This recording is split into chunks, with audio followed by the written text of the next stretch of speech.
بسم اللہ الرحمن الرحیم۔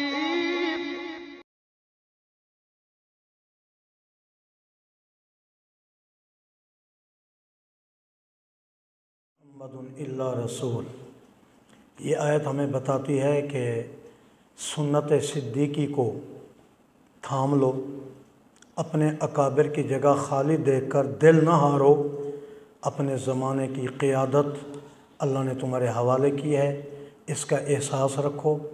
میرے ایک بزرگ ہیں، ابا جی رحمۃ اللہ علیہ کے شاگرد ہیں، وہ فرماتے تھے کہ استاد جی ہمیں تربیت کرتے تھے کہ دیکھو جب تم مولوی بن جاؤ گے تو تم جہاں بیٹھو دین کے کام کے لیے اپنے آپ کو پورے علاقے کے پوری مخلوق کا اپنی ذات کو مرکز سمجھو،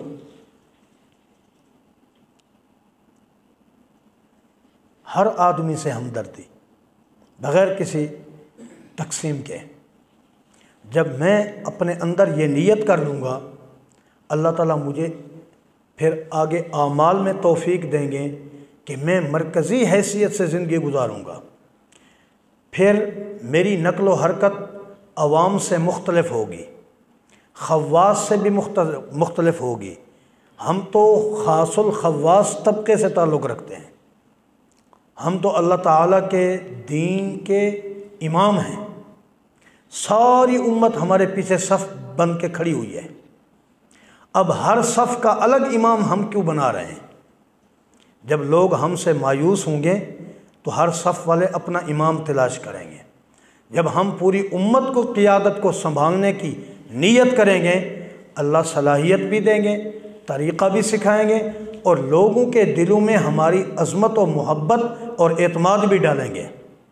آگے سارا کام اللہ کا ہے، ہمارے ذمہ صرف دو کام، نیت اور اپنے آپ کو اللہ کے دین کے لیے وقف کرنا۔ ہم وقف کا مال ہیں، ہم اپنے ماں باپ کی جائیداد نہیں ہیں، ہم پوری امت کی جائیداد ہیں۔ جب ہم اجتماعی سوچ رکھیں گے، اجتماعی جذبات رکھیں گے اور امت کا اپنے آپ کو خادم سمجھیں گے تو پھر کیا ہوگا؟ آپ جس آدمی سے بات کرو گے تمہارا مخالف کہے گا جادوگر ہے۔ کئی موقع پر کہا گیا مولوی صاحب جادو پڑھتے ہیں، کہتے ہیں جب خاموش بیٹھا ہوتا ہے کر رہا ہوتا ہے نا، حالانکہ درود شریف ہے، تلاوت ہے، بہت سارے معمولات ہیں، تو مخالفین کی زبان پہ یہ آنا چاہیے کہ یہ جادوگر ہے۔ یہ کب کہیں گے؟ جب تمہارا جادو چلے گا تو کہیں گے نا۔ جب ہمارا جادو ہم سے باہر جاتا ہی نہیں ہے تو پھر کون کہے گا ہمیں جادوگر؟ تو یہ لقب ہمیں ملنا چاہیے جو ہمارے آقا کو ملا، جو ہمارے اکابر کو ملا۔ یہ سب کچھ کہا گیا۔ جب بات کی تاثیر ہوتی ہے اور اس پر عمل ہوتا ہے اور لوگوں کا رجوع ہوتا ہے دین کی طرف، اس کا آخر کوئی سبب تو ہوتا ہے۔ جب مخالف کو کوئی بات نہیں ملتی تو آخری تانا دے کر وہ جان چھڑاتا ہے، سڑک سے ہٹ جاتا ہے کہ جادوگر ہے، اور لوگوں کو بدظن کرنے کا یہ ایک طریقہ ہوتا ہے۔ لیکن اللہ تعالیٰ ہم نتائج کو اللہ پر چھوڑ دیں، اپنا کام کریں اور کیے جائیں، آنکھیں بند کر کے، حتیٰ یاتی الیقین، موت تک ہم پیچھے نہ دیکھیں۔ کتنا کیا میں نے، اس پر کتنی محنت کی اور اس کا حال کیا ہے؟ حال کو چھوڑو، محنت میں لگے رہو۔ میں نے ایک کتاب میں پڑھا تھا، اگر ہر بھونکنے والے کتے کو ایک پتھر مارنے کے لیے توجہ دی جائے تو ساری زندگی منزل پہ نہیں پہنچ سکتا۔ چھوڑو باتوں کو، کون کیا کہہ رہا ہے، لیکن میں تو اپنا کام کروں۔ جب میرا جنازہ اٹھے گا میرے مخالفین روئیں گے، یہ میری محنت کی قبولیت کی نشانی ہوگی۔ ایسا ہوا کہ نہیں ہوا؟ تاریخ میں ایک واقعہ نہیں ہے، بھری پڑی ہے تاریخ۔ ابھی ماضی قریب کے اندر دیکھ لو کیسے کیسے علماء دنیا سے اٹھے، جب وہ موجود تھے کیا کچھ نہیں کہا جاتا تھا، لیکن جب یہ دنیا چھوڑ گئے تو پھر زبانوں کا لہجہ بدل گیا کہ نہیں بدل گیا؟ کیا انہوں نے قبروں سے اٹھ کر بندوق لا کر ہمیں کہا کہ خیر کرتے ہیں ورنہ ہماری تعریف کرو؟ وہ تو اب سو گئے ہمیشہ کے لیے۔ اب جو ہمارے لہجے اور ذہنوں میں تبدیلی آئی، یہ اس لیے کہ انہوں نے پیچھے نہیں دیکھا کہ کون کیا کہہ رہا ہے، انہوں نے اپنی ایک منزل کو طے کر کے اس کی طرف سفر کیا، کرتے کام کرنا چاہیے، نتائج قیامت کے دن نکلیں گے۔ ہم کہتے ہیں 2 دن کام کریں، تیسرے دن نتیجہ ہمارے سامنے آئے اور ہمیں جو ہے نا وہ جشن منائیں کہ ہم نے یہ کیا اور وہ کیا۔ صحابہ کرتے تھے، اپنے کیے کو دیکھتے نہیں تھے۔ ہمارے اکابر بہت کچھ کرتے تھے اور اپنی محنت کو کچھ نہیں سمجھتے تھے، کہتے تھے یہ تو اللہ کا فضل ہے، ہمیں جتنا کرنا چاہیے ہم سے نہیں ہو سکا۔ وہ تو استغفار کے پیچھے ہوتے تھے 24 گھنٹے کام میں اور 24 گھنٹے استغفار، اور ہم اگر 1 گھنٹہ بھی دے دیں تو استغفار کی جگہ ہم سبحان اللہ اور جزاک اللہ اور ماشاء اللہ کے انتظار میں ہوتے ہیں۔ اپنے اکابر سے اپنی زندگی کا فرق مٹاؤ، کسی ایک بزرگ کی سوانح حیات اٹھا لو، پڑھتے جاؤ اور چلتے جاؤ، کوئی مشکل کام نہیں ہے۔ اور دوسری بات اللہ پاک نے دین کے کام کرنے کے لیے جو پہلی شرط ہے داعی کے لیے، عالم دین کے لیے، ایک قائد کے لیے، وہ یہ کہ یاسین والقرآن الحکیم انکا لمن المرسلین۔ کیا حضور صلی اللہ علیہ وسلم کو شک تھا اپنی رسالت میں؟ اصل میں یہ ہمیں سبق پڑھایا کہ یہ دین آخری دین تھا، اس میں تمام آنے والی امت کے تمام مسائل کو حل کرنا تھا۔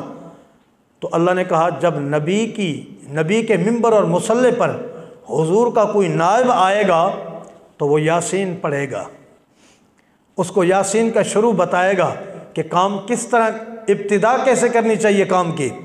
انکا، اپنے آپ کو منتخب سمجھو، لمن رسول تو ہم ہیں نا، رسول تو ہم ہیں نا۔ حضرت معاذ کو کیا لقب ملا؟ رسول، نبی کے نمائندے، نبی اللہ کا نمائندہ، اور امت کے علماء کو خود حضور نے اپنا نمائندہ کہا، تو اس میں شرمانے کی کیا بات ہے؟ فخر کرنے کی بات ہے۔ الحمدللہ اللہ نے یہ مقام اور اعزاز ہمیں بخشا ہے، کسی اہل خیرے کا یہ مقام نہیں ہے۔ اس کرسی پر مضبوطی سے بیٹھو، حوصلے کے ساتھ بسم اللہ پڑھو، انک لمن المرسلین علی صراط مستقیم، اور شک نہیں کرنا، تنزیل العزیز الرحیم۔ یہ اللہ تعالیٰ نے کام کرنے کے لیے قدم اٹھانے کا انداز بھی بتایا، کیا؟ تنزیل العزیز الرحیم۔ جو کچھ تمہیں دیا گیا ہے یہ کہاں سے آیا ہے؟ تمہیں ثابت کرنے کے لیے دلائل کی کیا ضرورت ہے؟ تمہیں ایک ایسی چیز ملی ہے جس کا دنیا میں جواب ہی نہیں ہے۔ ہمارا علم وحی کہلاتا ہے، کیا؟ علم وحی۔ حضرت مجدد صاحب رحمۃ اللہ علیہ کے زمانے میں جو فتنہ تھا، جس کو اللہ نے حضرت کی وجہ سے دبایا اور ختم ہوا، وہ اپنی موت مر گیا، وہ فتنہ پھر سر اٹھا رہا ہے، کیا؟ وحی کے علم سے اعتماد اٹھاؤ، نئی روشنی، تحقیق، ہر بات میں تحقیق، ہر بات میں۔ اس فتنے کو مٹانے کے لیے سوائے ہمارے سینے میں جو علوم ہیں اور کوئی امت کا دارو نہیں ہے اس زخم کے لیے، سینہ تان کر آگے ہو جاؤ، ہم ہی اس کے معالج ہیں، ہمارے پاس اس کا علاج ہے، ہم سے باہر علاج ہے نہیں۔ اور اپنے اندر اتنی مضبوطی پیدا کرو کہ پہاڑ بھی اپنے آپ کو ہمارے مقابلے میں نرم سمجھنے لگ جائے۔ حضرات، یہ ہدایات ہمارے لیے ہیں، انک لمن المرسلین علی صراط مستقیم۔ ٹانگیں تو اس کی کانپیں جو غلط راستے پہ جا رہا ہے، خوف تو وہ کھائے جس کا اوپر کسی کا ہاتھ نہیں، انک لمن المرسلین علی صراط مستقیم۔ اور پھر جو چیز تم لے کے جا رہے ہو اس چیز کی سچائی میں اور اس کے کھرے پن میں اور اس کی حقیقت میں دن دہاڑے سورج پر شک ممکن ہے، اس میں تو لا ریب فیہ ہے۔ ذالک الکتاب، ایسی چیز تمہیں دی گئی ہے تنزیل العزیز الرحیم، اور تم اپنا کام کرو، حوصلہ نہ ہارو، بزدلی نہ دکھاؤ، دنیا کی کسی چیز کا روب تمہارے قریب سے نہ گزرے۔ اکابر کی زندگیاں پڑھو، جس طرح یہ سپیکر کھڑا ہے اس طرح شیخ الہند کے سامنے توپ فٹ کر کے رکھی گئی، تو پوچھنے والے نے پوچھا، تاریخی جملہ ہے، آپ کو پتہ ہے اس فتوے کا نتیجہ کیا نکلنے گا؟ سوچو، وقت ہے۔ فرمایا کفن دیوبند سے لے کر آ جاؤں۔ خوف اور عالم، قرآن نے جو کہہ دیا انما، یہ انما نے ہماری ساری ذہنی جو ٹینشن ہے وہ اٹھا کے ایسے کنویں میں پھینک دی جس کی طے ہی نہیں ہے مخلوق میں۔ کیا فرمایا؟ انما یخشی اللہ، صرف اور کسی سے ڈرنے والے نہیں ہیں، کون؟ علماء۔ اور اس جملے سے آگے پیچھے آپ کبھی غور کر کے دیکھیں کہ اس میں علماء کی صفات کا اللہ نے ذکر کیا، امن ہوا قانت آناء اللیل و آناء النہار۔ علماء ایک ان کا مقام ہے، ایک ان کا کام ہے، اور ایک ان کی اپنی زندگی کی ترتیب ہے۔ اپنی ذات میں انابت، رجوع اللہ، عبادت کی کثرت، اللہ کے دروازے پر عاجزی کے ساتھ سر ٹکا دینا۔ ہمارے آقا نے کیسے سر ٹکایا؟ اللہ کو اٹھانا پڑا، یا ایھا المزمل قم اللیل الا قلیلا نصفہ او انقص، اللہ کو انقص کہنا پڑا۔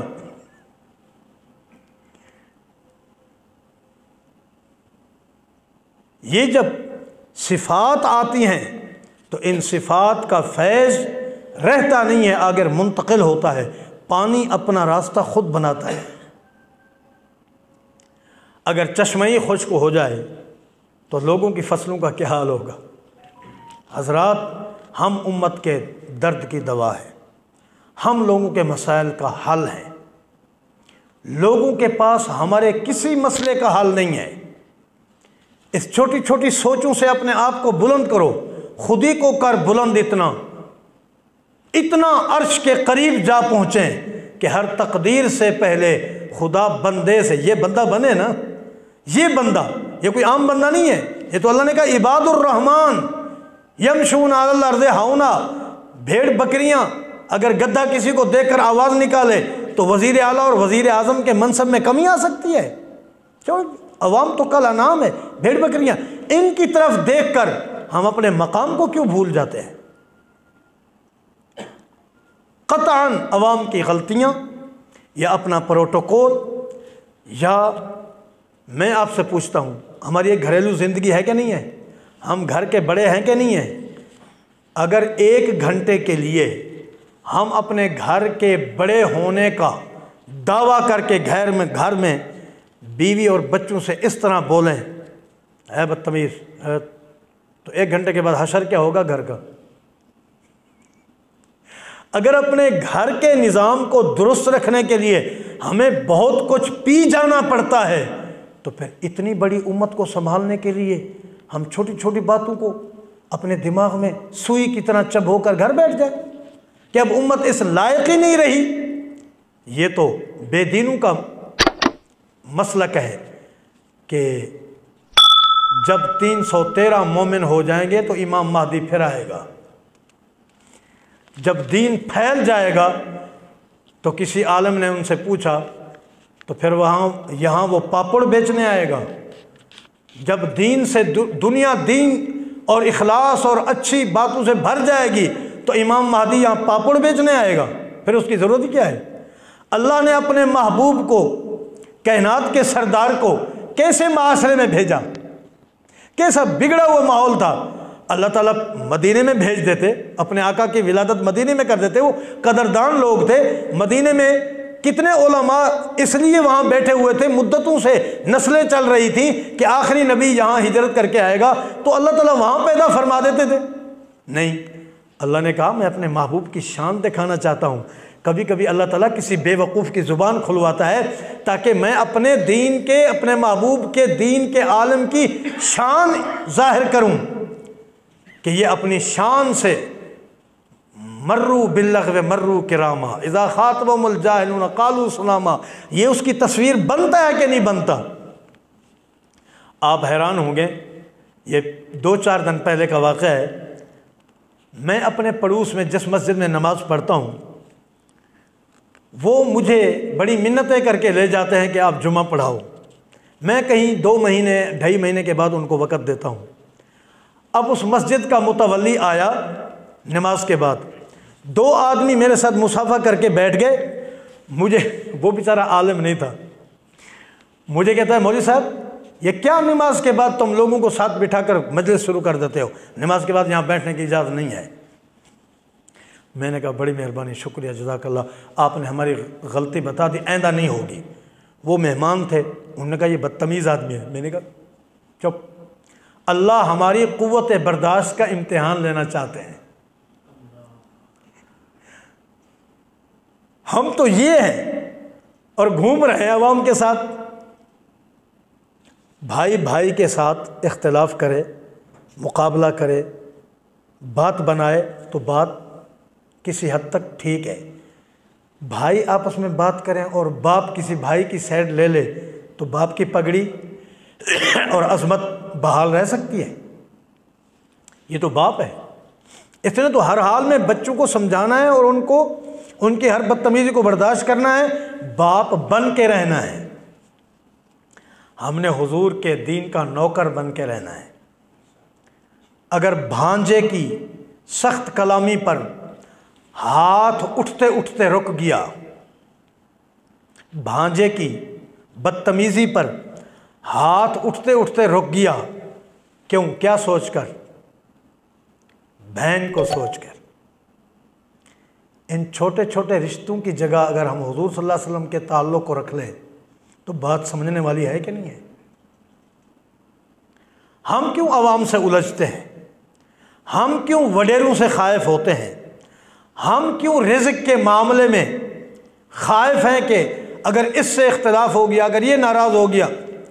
بڑے اخلاق کے ساتھ سیدھی بات دین کی ہر ایک کو بتا دے. نہیں مانتا نہ مانے، ہم اپنی جگہ پر. اس نے بے حیائی کی، اس نے بے ادبی کی، کس کی؟ ہماری نہیں ہوئی. ہماری بے ادبی ہو ہی نہیں سکتی. کیسے؟ اللہ پاک قرآن میں اپنے محبوب سے فرماتے ہیں وَإِن كَذَّبُوكَ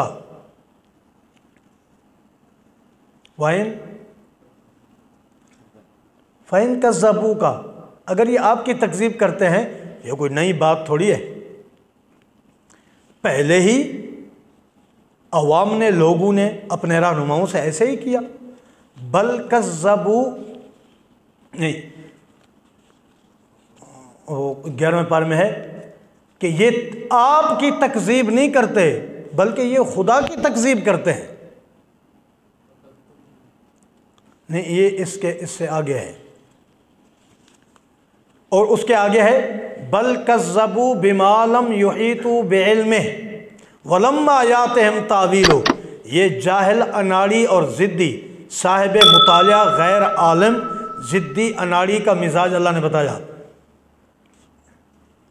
بل کذبوا، جو اپنی سمجھ میں نہیں آیا اس کا انکار کر دیا اور ملا کو جاہل کہنے میں دیر نہ کی. بل کذبوا بما لم یحیطوا بعلمہ، جس کی جہالت پر قرآن گواہی دے رہا ہے وہ کہہ رہے ہیں ملا نہیں سمجھتے. ان کو غصہ آئے تو آئے، ہمیں غصہ کیوں آئے؟ ہمیں ایک منصب دیا گیا ہے، ایک مقام دیا گیا ہے اور کام کے لیے دیا گیا ہے. کوئی سمجھے نہ سمجھے، وہ اگر کسی بات کو ٹھکرا رہا ہے یا ہماری ذات کی غیبت کر رہا ہے، ظاہر میں تو وہ ہماری مخالفت کر رہا ہے، حقیقت میں جو بات ہے ہمارے پاس وہ اس کی مخالفت کر رہا ہے. یعنی وہ اپنی قسمت کی مخالفت کر رہا ہے، اپنی قبر اور اپنی آخرت کو خراب کر رہا ہے، وہ اپنا نقصان کر رہا ہے. من عمل صالحا فلنفسہ ومن اساء فعلیہا. اس لیے سیرت کو دیکھیں، اکابر کی زندگیوں کو دیکھیں، ان چیزوں کو خاطر میں نہ لائیں، اس سے بلند پرواز کریں، اپنے آپ کو وقف کر لیں۔ اور عوام میں کام کرنے کا طریقہ کیا ہے؟ اس میں حضور اکرم صلی اللہ علیہ وسلم کو اللہ نے جب فرمایا کہ اب کھل کر اعلان کر دو، تو آپ نے لا الہ الا اللہ سے پہلے ایک جملہ فرمایا تھا، حل وجدتمونی صادقا او کاذبا۔ اخلاق، معاملات، صداقت، کھراپن، امانت داری، یہ ایسی صفات ہیں کہ جن کا انہوں نے اقرار کیا تھا۔ آپ نے کیوں پوچھا؟ پوچھ تو رہے تھے آپ اپنی قوم سے، لیکن بتا رہے تھے اپنی امت کے علماء کو۔ جس علاقے میں کام کرنا ہو، سب سے پہلی اور سب سے زیادہ اور سب سے آخری زیادہ توجہ طلب جو کام ہے آپ کے تمام امور میں، جو روح ہے، وہ ہے اس معاشرے کا آپ کی ذات پر اعتماد۔ اور یہ آپ پیدا کر سکتے ہیں، آپ میں یہ صلاحیت ہے، ہم میں سے ہر ایک میں یہ صلاحیت ہے۔ دیکھو، ایک دکاندار اپنے گاہکوں کو بڑھانے کے لیے جو اخلاق، مصنوعی اخلاق اپناتا ہے، وہ ہم امت کو دین کے قریب کرنے کے لیے کیوں نہیں اپنا سکتے؟ وہ دنیا کی لالچ کے لیے بااخلاق بنا ہوا ہے، بااخلاق ہے نہیں، مزاج اس کا سخت ہے، لیکن دکان پہ وہ نرم کیوں ہے؟ اس کے سامنے ایک مقصد ہے، پیسہ۔ اگر ہمارے سامنے مقصد ہو اللہ اور اس کے رسول کی خوشنودی، تو ہم وہ لہجہ اس سے بڑھ کر، اس انداز سے بھی بڑھ کر پیش کر سکتے ہیں۔ حل وجدتمونی صادقا او کاذبا۔ اور اس کے لیے دو باتیں بڑی رکاوٹ ہیں۔ ایک تو دوستی میں آ کر کسی کی گواہی نہ دیا کریں۔ میں آپ کو ہاتھ جوڑتا ہوں، میں نے تجربہ کیا ہے، اگر کسی کا اختلاف ہو جائے تو کسی کی سائڈ پر کھڑے ہونے کے بجائے اگر اس آدمی کو اشکال ہے کہ اس کا اس سے تعلق زیادہ ہے، تو جا کر اس کو بتا دو کہ اس معاملے میں تم حق پر